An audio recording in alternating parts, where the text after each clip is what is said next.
Imagine you have invested all your money in technology stocks. For years, everything goes well. Your portfolio keeps growing. Then suddenly, the technology sector experiences a major downturn.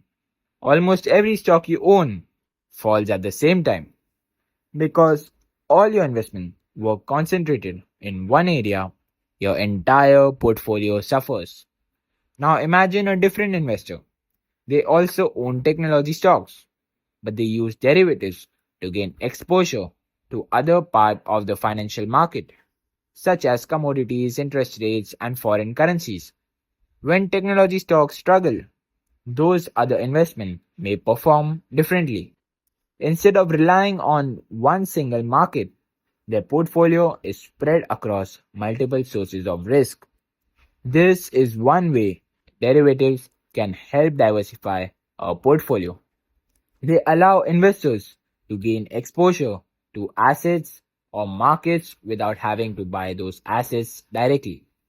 For example, an investor who already owns US stocks could use derivatives to gain exposure to gold, oil, or international stock market. If one investment performs poorly, another may help offset those losses.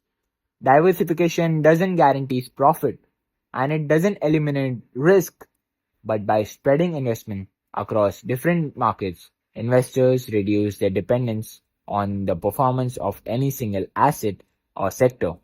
That's why many professional portfolio managers use derivatives as a diversification tool.